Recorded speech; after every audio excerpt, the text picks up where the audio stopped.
Nobody warns you that starting a business feels less like launching a rocket and more like assembling the rocket mid-free fall, and the ground is closer than you think. We need to talk about what actually happens in that first year, because the gap between what people post on LinkedIn and what they whisper to their therapist is enormous. Here's the uncomfortable truth nobody puts in the YouTube thumbnail. Most first-time founders don't fail because of a bad idea. They fail because they ran out of cash while waiting for a good idea to start working. It's like planting a tree, watering it every day, and then selling the land on day 39 when the sprout was 1 inch underground. The catalyst for most business deaths isn't competition or bad timing. It's the founder's own psychology, specifically the way optimism curdles into denial when the numbers stop making sense. You told yourself the first slow month was just momentum building, then the second slow month was seasonal, and by month 6, you were basically writing fan fiction about your own revenue projections. There was a season, maybe you remember it, when entrepreneurship became a personality type, when every podcast made it sound like the only thing standing between you and a 7-figure exit was a Shopify account and a motivational playlist. The reality is that over 20% of businesses fail in year 1, and nearly half are gone by year 5. And those aren't just statistics. Those are people who bet their savings, their relationships, and sometimes their identity on something that didn't pan out.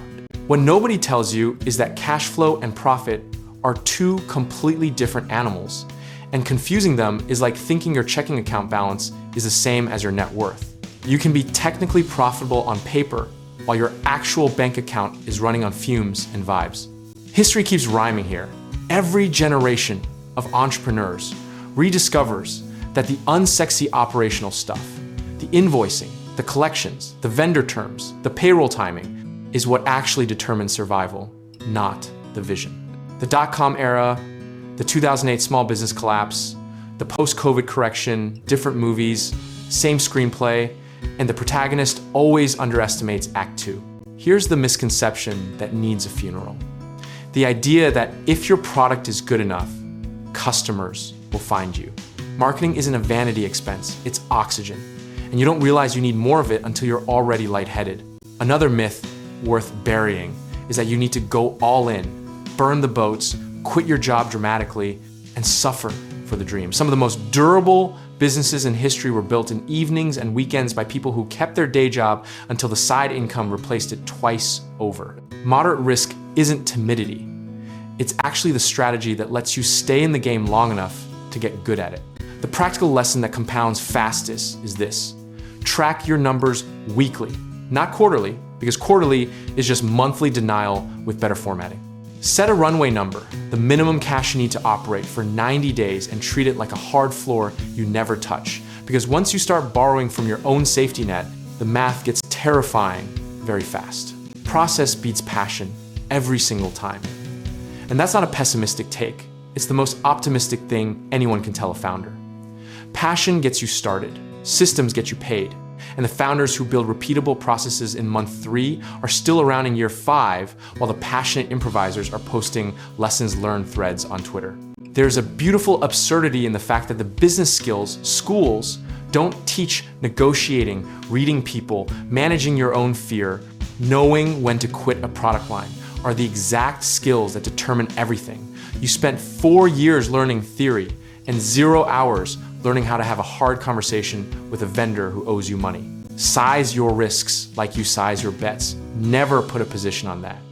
If it goes wrong, removes you from the table entirely. The entrepreneur who survives 10 small failures learns infinitely more than the one who swings for a single grand slam and strikes out permanently. Discipline, consistency, and honest self-assessment are the unglamorous trinity that actually builds something lasting, not the pitch deck, not the brand colors, not the motivational quote above your desk. The founders who make it aren't necessarily the smartest or the most passionate. They're the ones who showed up, adjusted, and didn't let one bad quarter rewrite their entire identity. At the end of the day, the best business decision you can make is staying rational when everything around you is emotional, because markets, customers, and cash flow all misbehave, but your response to that misbehavior is fully within your control. Being comfortable with uncertainty isn't weakness. It's the entire job description of a founder. And if you're ready to take that next step, whether it's getting into real estate investing, finding reliable home contracting work, or connecting with the right lenders, we can help you get started. So check out our links in the description below.